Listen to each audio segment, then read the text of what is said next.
And welcome to the show, everyone. This is Big John coming to you live from the free state of Jones. It's been a rainy, thundery morning through the night, and everybody's safe here, so that's a good thing. Big shout out to Cotton Blues. They have some of the best cheesecakes around. You can find them at the Ramey's locations in Collins and Waynesboro, and at the corner markets in Laurel and Hattiesburg and Ellisville. Also, you can go by the Shabby Sheet Cake now, and they're doing occasionally some plate lunches. I talked to Ashley yesterday. She said to check the Facebook page to make sure when they do the plate lunches, and go by there and check them out. Listen to the advertisement for the number, but thank you guys for being here this morning. And so over the next weeks up until the election, we're going to be talking with political candidates, and we have one this morning. We're going to be talking to two political candidates. One is U.S. candidate for Senate, Mr. Richard Brunson, and the other candidate is running for Congress, and his name is Brian Rose.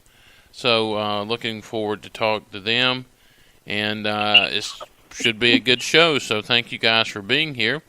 And for those of you that might be catching on now, Mr. Richard, welcome to the show. Could you tell our listeners a little bit about yourself? Yeah, I sure can. Thank you for having me on. I'm a businessman from Diamond Head. I was raised in Picayune, Mississippi, and South Haven, Mississippi. And been married 48 years. Went to Vietnam with the 101st Airborne at 18.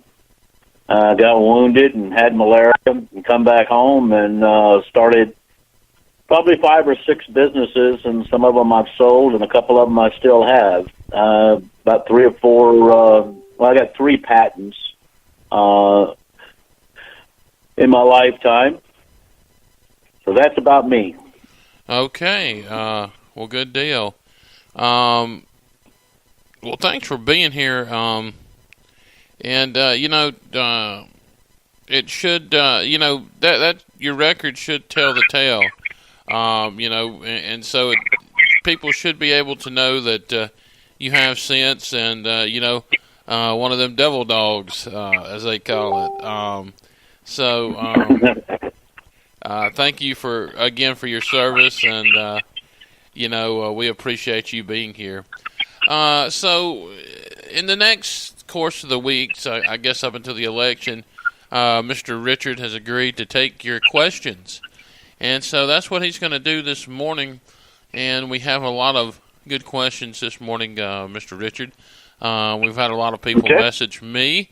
And so let's go ahead and get started with that, because they don't want to hear what I have to say. They want to hear what you want to know, and what our listeners want to know and what they want answered. So, okay, our first one is Robert from Bay Springs. He wants to know, what's your feelings towards screenings for welfare recipients? This is like a double-edged sword to me, because I think that we should screen them to make sure they're not on drugs, because they find ways of selling food stamps and stuff. I've seen it at little stores and everywhere where they can get money for it.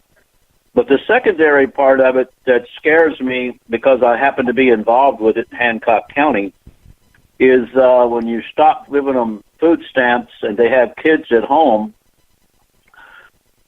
you can't take all the kids or these people who are on drugs. If it's just half as many as what we're saying they need to be screened for, you're talking about thousands of kids. Where are we going to warehouse them? And I need people to think that if these people are bad enough on drugs and welfare, but they're at least taking care of their kids, that's going to be a cheaper option. But I still think they should be screened and tested for drugs, and then monitored closer before they get anything, and to make sure they spend the money on the kids. Okay.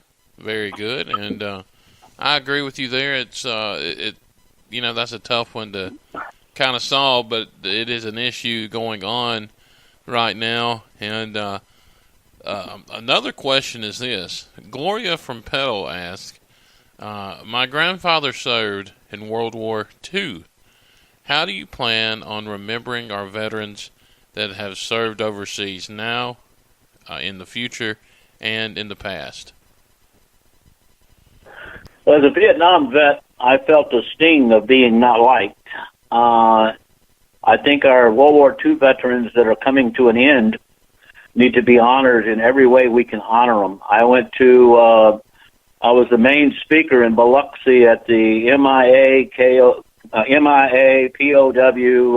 KIA deal in the graveyard there, and gave a speech on people giving their lives and stuff.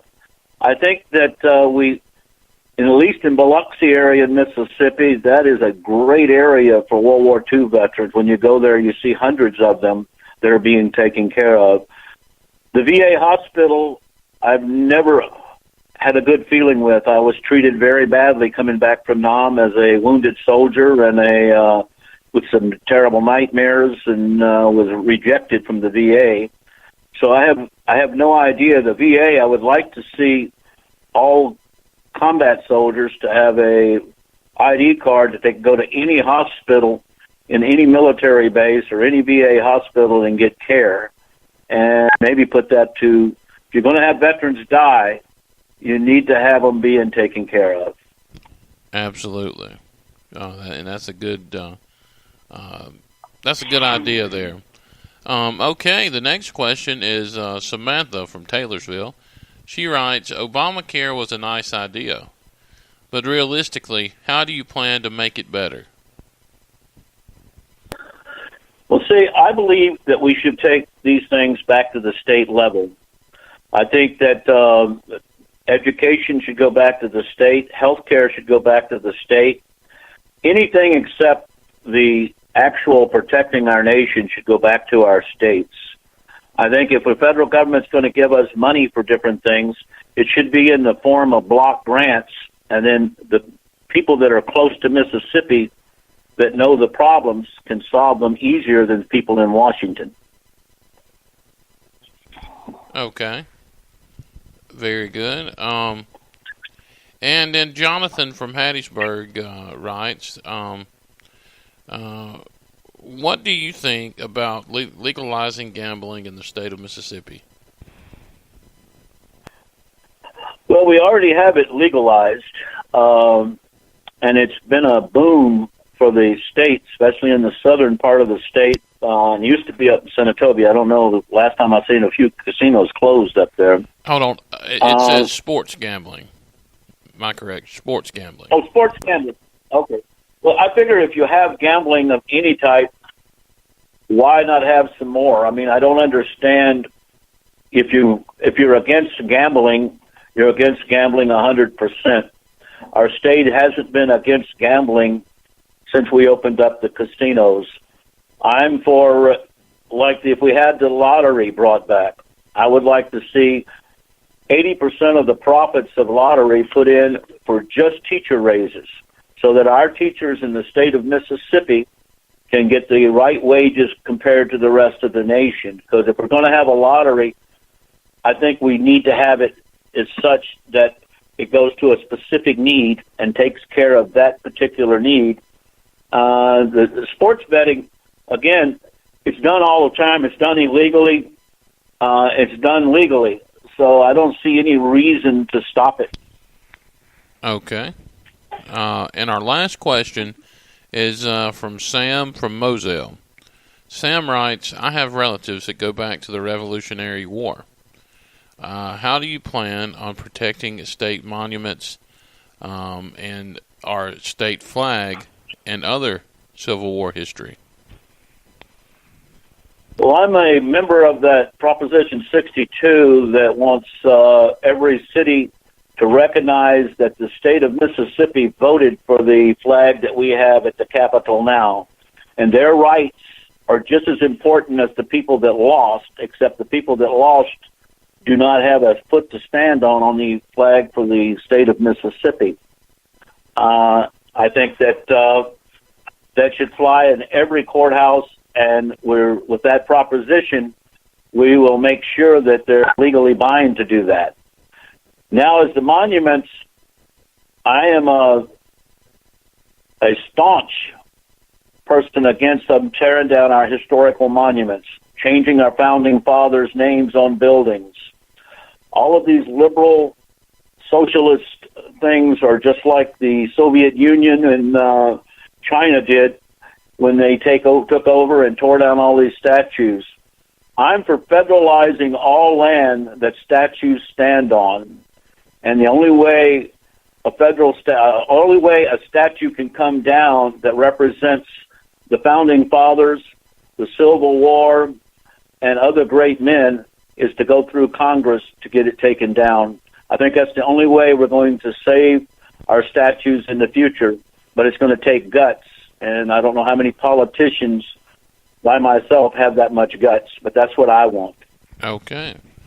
Well, very good. Well, Mr. Richard, do you have any other comments that you would like to add this morning? I know you've had a busy week going and talking with each different media outlets, and so tell me about that and anything else you would like to add. Yeah, I'd like to add a thing. I was at WLOX.